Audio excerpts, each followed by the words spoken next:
Setiap kota tumbuh dari bawah tanah. Di sanalah air mengalir, pipa ditanam, dan janji-janji pembangunan disusun.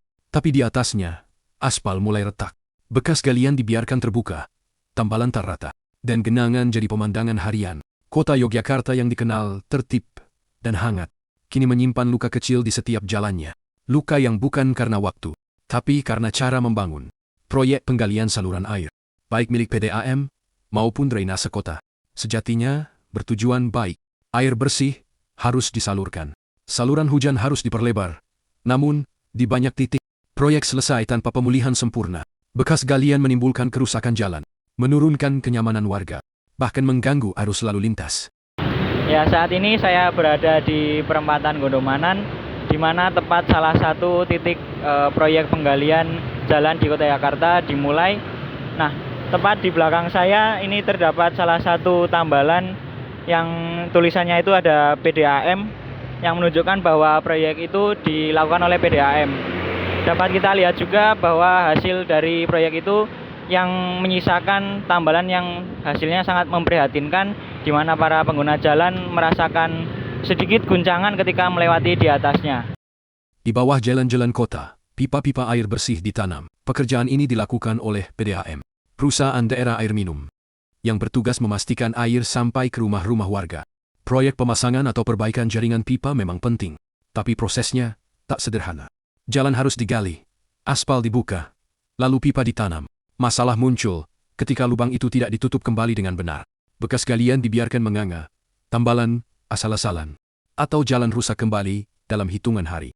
Di beberapa titik, penggalian yang tidak dikoordinasikan dengan baik membuat jalan baru ikut rusak. Nah, setelah kita beranjak dari perempatan Saidan, kita sekarang berada di ujung dari pekerjaan pipa PDAM yang membentang dari perempatan Saidan hingga di jembatan Gembira Loka. Bisa kita saksikan bersama kondisi dari ujung pekerjaan ini sangat memprihatinkan sekali karena pipanya tidak ada penutupnya dan kondisi tambalannya pun hanya seadanya. Tampak postur aspal yang cukup cekung, dan ini tentunya memberikan guncangan ketika ada kendaraan yang melewatinya. Nah, isi dari pekerjaan galian tadi adalah sebuah pipa yang berwarna biru, dan ini memang benar milik dari PDAM.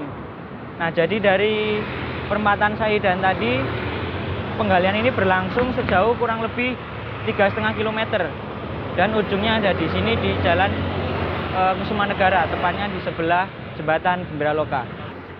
Nah, sekarang kita sudah bergeser ke Jalan Veteran yang berada di Warung Boto Ambulharjo.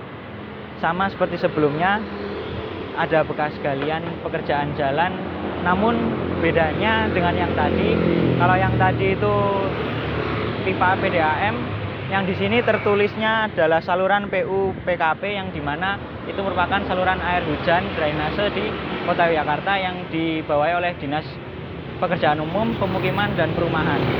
Nah, kondisinya hampir sama dengan yang tadi.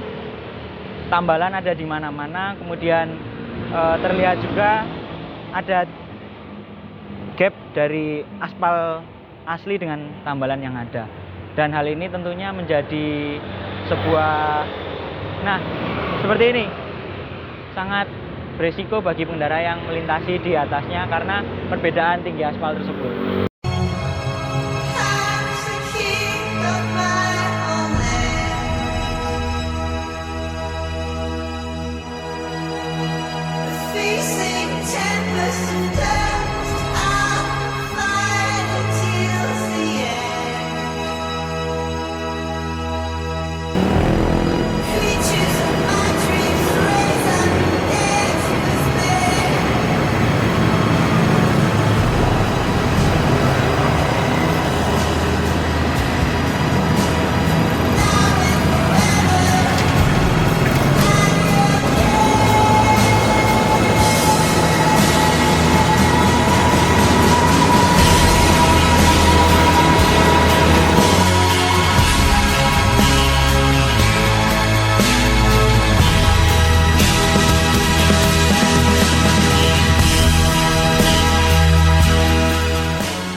Ya baik, saat ini saya sudah bersama dengan Pak Aris.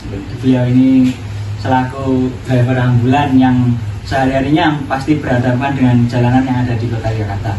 Nah, Pak Aris, bagaimana tanggapan Anda dengan hasil dari perbaikan jalan? Banyak yang seperti yang kita tahu di Jalan Veteran, baik dari sisi selatan sampai ke utara, kemudian ada juga jalan di Sumanegara sampai Sultan Agung, yang hasil penggaliannya itu tidak dikembalikan seperti semula, jadi seperti bergeronjal, ada yang lebih tinggi dari aspal atau juga ada yang lebih rendah, jadi kalau dilewati kendaraan itu bergeronjal.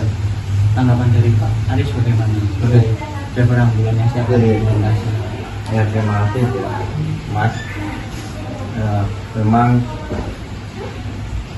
dampaknya terasa bagi kami ya, para driver ambulan, ketika ada pembangunan atau perbaikan, entah itu jalan, entah itu saluran air hujan, entah itu apalah ya berkaitan dengan keduk-keduk jalan. Ya.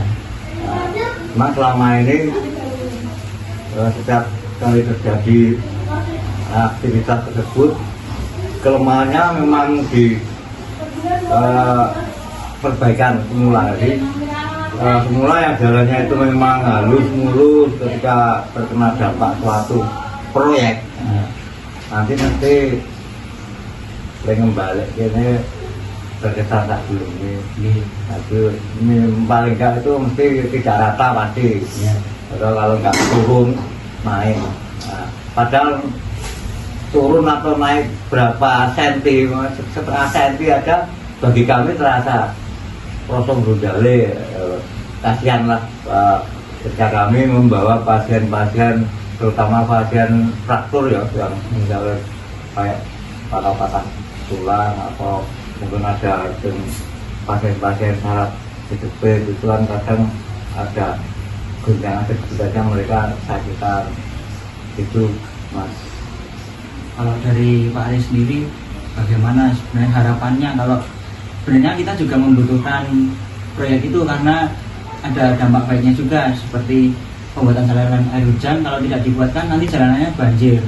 Nah, harapannya seperti apa agar proyek itu benar-benar dapat dirasakan secara baik oleh masyarakat Kota Jogja?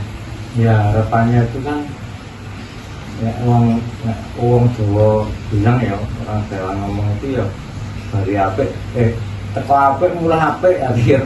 Kalau awalnya itu bagus ya diselesaikan juga bagus, dan harapannya seperti itu. Enggak terkesan, kadang kan ketika awal mengerjakan mantap semangat tuh, tapi nanti ketika diatur di finishing itu kan kadang bahkan ada yang berminggu-minggu bahkan berbulan-bulan itu jonggok kondisinya ngono kuwi. Ketika nanti lingkungan masyarakat sekitar mengeluh protes, baru ditindaklanjuti. Itu pun juga terkesan kadang asal-asalan itu ya. Ya kita orang Jawa itu ya teko apik mulai resik apik. Ya, mungkin itu dari penyampaian warga Kota Jakarta, Bapak Aris selaku driver ambulan yang sehari-harinya melintasi di jalanan Kota Jakarta.